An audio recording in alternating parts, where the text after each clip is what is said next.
एकादश्यां निराहारो यो भुङ्क्ते द्वादशी दिने शुक्ले वा यदि वा कृष्णे तद्व्रतं वैष्णवं महत्। मत्स्य और भविष्य पुराण में कहा गया है, एकादशी के दिन निराहार रहकर जो द्वादशी को भोजन करते हैं, शुक्ल पक्ष हो अथवा कृष्ण पक्ष, ऐसा व्रत विष्णु को अत्यधिक प्रिय है। ये भगवान के प्रति हमारे प्रेम को बढ़ाने वाला है। और अग्नि पुराण में भी कहा गया है कि एकादशी का भोजन नहीं करना चाहिए। ये व्रत भगवान विष्णु को प्रिय है।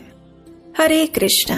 एकादशी के दिन व्यक्ति को अपना पूरा समय भगवान श्री कृष्ण की सेवा में लगाना चाहिए और अधिक से अधिक भक्तिमयी सेवाएं करनी चाहिए। श्रील प्रभुपाद कहते हैं कि एकादशी का पालन जीव तत्व के लिए है, क्योंकि वह भौतिक रोगों से ग्रस्त हैं। आदर्श एकादशी का अर्थ है कि एकादशी के दिन हमारी एकादश इंद्रियों को उनके विषय से हटाकर श्री कृष्ण की सेवा में लगाना। अर्थात एकादशी के दिन जल और किसी भी प्रकार का खाद्य पदार्थ ग्रहण नहीं करना और सारे दिन और रात श्री कृष्ण की सेवा में रत रहना। जैसे कि माला जप की संख्या बढ़ा देना, विग्रह की विशेष सेवा करना, एकादशी कथाओं का अधिक श्रवण करना, श्रीमद् भागवतम का अध्ययन करना, भजन कीर्तन करना, हरि कथा श्रवण करना और वैष्णवों की सेवा करना इत्यादि। इससे भगवान श्री कृष्ण अवश्य ही प्रसन्न होते हैं और जो एकादशी का पूर्ण निष्ठा और नियम पूर्वक पालन करते हैं, उसे उनकी शुद्ध भक्ति प्रदान करते हैं। ऐसी ही पवित्र एकादशी तिथि है अश्विन मास के कृष्ण पक्ष में आने वाली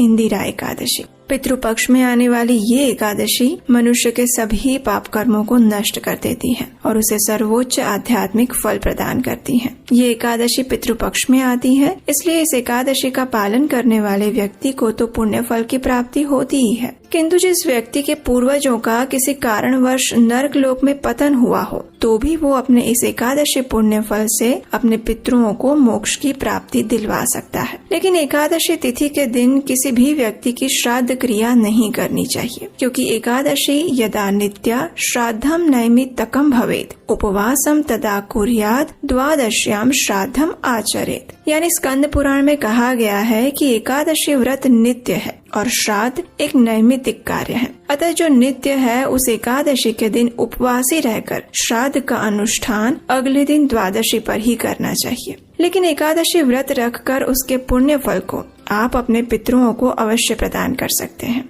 तो चलिए अश्विन मास के कृष्ण पक्ष में आने वाली इस इंदिरा एकादशी के उपलक्ष्य में आज हम गर्ग संहिता से एक पौराणिक कथा का श्रवण करते हैं। ये बात है वृंदावन की, जहाँ परम भगवान श्री कृष्ण अपनी बाल लीलाएं किया करते थे। अपने सुंदर मुस्कान और नटखट लीलाओं से उन्होंने सभी व्रजवासियों को अपने मोह पाश में बांध दिया था। उनके लिए उनकी दुनिया यानी उनका कान्हा, कोई उन्हें अपने पुत्र की तरह प्रेम करता तो कोई उन्हें अपने सखा बनाकर उनके साथ खेलता रहता। किसी के लिए कृष्ण अपने प्रियतम या प्रेमी थे तो किसी के लिए वे उनके तारणहार थे। इन सभी में गोपियों का प्रेम माधुर्य भाव में था। वे सब चाहती थी कि कृष्ण उनके पति बने और कृष्ण के प्रति उनका प्रेम भी असीमित था। लेकिन वे सब इस बात से भली भांति परिचित थी कि श्री कृष्ण को सबसे अधिक प्रेम और कोई नहीं कर सकता, केवल राधा रानी ही कर सकती है। और वे सभी गोपियां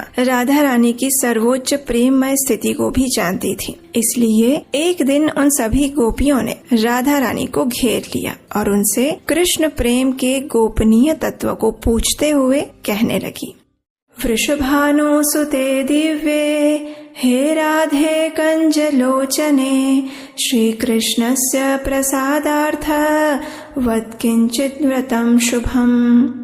हे वृषभानु नंदिनी श्री राधिके, आप हमें श्री कृष्ण की प्रसन्नता के लिए कोई व्रत बताइए, ऐसा व्रत जो श्री कृष्ण को प्रसन्न कर सके। जो देवताओं के लिए भी दुर्गम है, वे श्री कृष्ण नंद नंदन तुम्हारे वश में रहते हैं। तुम तो सभी शास्त्रों में पारंगत मानी गई हो, इसलिए हमारे ऊपर कृपा करें। हमें भी श्री कृष्ण को प्रसन्न करने की कोई विधि या फिर उपाय बताइए। ये सुनकर श्रीमती राधा रानी ने कहा, श्री कृष्णस्य प्रसादार्थम कुरुत एकादशी व्रतम तेन वश्यो हरिः साक्षात् भविष्यति न संशय।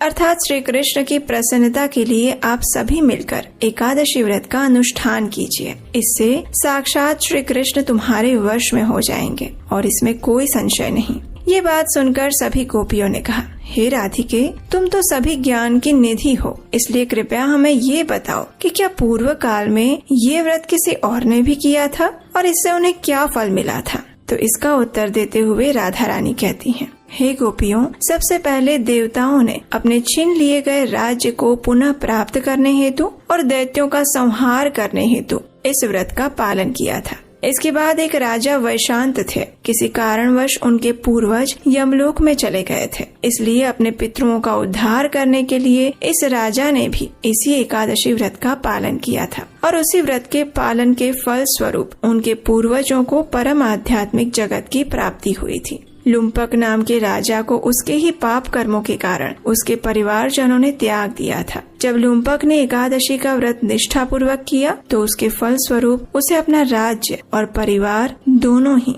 पुनः प्राप्त हो गए। भद्रावती नगरी में पुत्रहीन राजा ने इस व्रत का अनुष्ठान किया था और उसे पुत्र की प्राप्ति हुई थी। इतना ही नहीं, एक ब्राह्मणी को देव कन्याओं ने इस व्रत का फल अर्पित किया तो उसके फल स्वरूप उस ब्राह्मणी को धन धान्य से भरपूर स्वर्ग की प्राप्ति हुई। पुष्पदंती और माल्यवान ये दोनों यक्ष थे, लेकिन कुबेर के श्राप से उन्हें पिशाच योनि मिली थी। जब उन्होंने एकादशी का व्रत किया तो वे अपनी पिशाच योनि से भी मुक्त हो पाए। पूर्व काल में भगवान श्री रामचंद्र ने भी समुद्र पर सेतु बांधने से पूर्व और रावण का वध करने के लिए एकादशी व्रत का अनुष्ठान किया था। प्रलय के अंत में उत्पन्न हुए आंवले के वृक्ष के नीचे बैठकर सभी देवताओं ने एक समय जगत कल्याण हेतु एकादशी व्रत का पालन किया था। पिता की आज्ञा से ऋषि मेधावी ने भी एकादशी का व्रत किया और उसी के परिणाम स्वरूप वे अप्सरा के साथ संपर्क दोष से मुक्त हो पाए। हे गोपियों, ये एकादशी व्रत इतना पुण्य फल प्रदान करने वाला है कि वो बड़े से बड़े पाप के सुमेरु को भी नष्ट कर देता है। एक समय ललित नाम के गंधर्व को इंद्रदेव के श्राप के कारण नरभक्षी राक्षस योनि प्राप्त हुई थी। जब उसने ऋषि के निर्देशन में एकादशी का व्रत किया तो उसे अपना गंधर्व शरीर पुनः प्राप्त हुआ। धुंधुमार आदि राजाओं ने भी एकादशी के पुण्य प्रभाव से ही परम गति को प्राप्त किया था और भगवान शंकर भी ब्रह्म कपाल से इसी एकादशी के माध्यम से मुक्त हो पाए थे। राजा अम्बरीश, राजा रुक्मांगद और राजा हरिश्चंद्र जैसे अनेक महान राजाओं ने एकादशी का